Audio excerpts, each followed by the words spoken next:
Friends, ఇప్పుడే అందిన వార్త ప్రభుత్వ ఉద్యోగులకు సంబంధించి డీఏ పెంపు అంటూ లేటెస్ట్ అప్డేట్ అయితే రావడం జరిగిందండి. సో ఆ వివరాలు ఏంటనేది వీడియోలో తెలుసుకుందామండి. వీడియోని చివరి రోజు చూడండి, కంప్లీట్ ఇన్ఫర్మేషన్ అయితే అర్థమవుతుందండి. వాట్సాప్ ఛానల్ వస్తే తప్పకుండా సబ్స్క్రైబ్ చేసుకొని bell button all notification activate చేసుకోండి. చూస్తున్నారు కానీ లైక్ చేయడం మర్చిపోతున్నారండి, దయచేసి లైక్ చేయండి. లేట్ చేయకుండా వీళ్ళకైతే వెళ్ళిపోదామండి మనం. కేంద్ర ప్రభుత్వం ఉద్యోగులకు శుభవార్త. ఉద్యోగులకు డిఆర్ఎస్ అలవెన్స్ ఎంత అనేది నిర్ధారణ అయింది.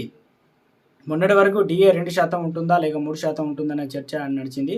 కొన్ని నివేదికల ప్రకారం అయితే డిఏ 2% ఉంటుందని అంచనా వినిపించింది. అంటే రెండు తెలుగు రాష్ట్రాలకు సంబంధించి ప్రభుత్వం కేంద్రంలో ఉద్యోగాలు అయితే చేస్తుంటారు కాబట్టి కేంద్ర ప్రభుత్వ ఉద్యోగులకు బిగ్ అప్డేట్ అండి. వారికి ఎలాంటి డిఏలు అయితే రాబోతున్నాయి ఇవ్వనున్నారనమాట. ఉద్యోగులకు సంబంధించి ఇవన్నీ కూడా డిఆర్ఎస్ అలవెన్స్ అనేది క్లియర్గా తెలుసుకోవచ్చు. మనకు 3% నిర్ధారణ అయింది. దాంతో ఉద్యోగులకు బిగ్ రిలీఫ్ లభించనుంది.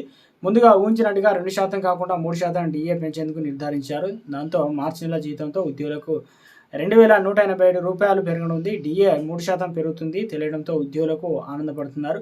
ఎందుకంటే నవంబర్ వరకు వచ్చినటువంటి ఏఐసిపిఐ ఇండెక్స్ ప్రకారం ఈసారి డిఏ 2% ఉండవచ్చు అని చెప్పేసి దాదాపు చాలా వార్తలు అయితే వినిపించాయి. కానీ తాజాగా డిఏ 3% పెంచేందుకు నిర్ణయించారు. డిఏ పెంచడం ద్వారా 1.15 కోట్ల మంది ఉద్యోగులకు లబ్ధి చేకూరనుంది.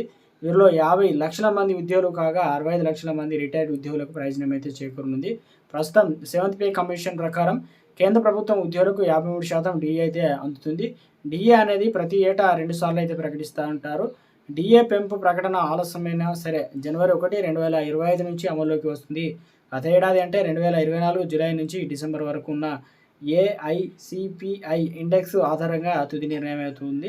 నవంబర్ వరకు ఏఐసిపి ఇండెక్స్ 0.49 కాగా డిసెంబర్ నెలలో అది 0.44గా ఉంది. రెవెన్యూ రేట్ అనేది 5.99% ఉంది. అందుకే డిఏ ఈసారి 3% పెరిగి 56%కి చేరుకుంది తెలుస్తుంది. మార్చి నెల జీతంతో కూడా 2 నెలలు ఏరియర్లు కూడా కలవడంతో జీతం భారీగా అందుకోనున్నారు.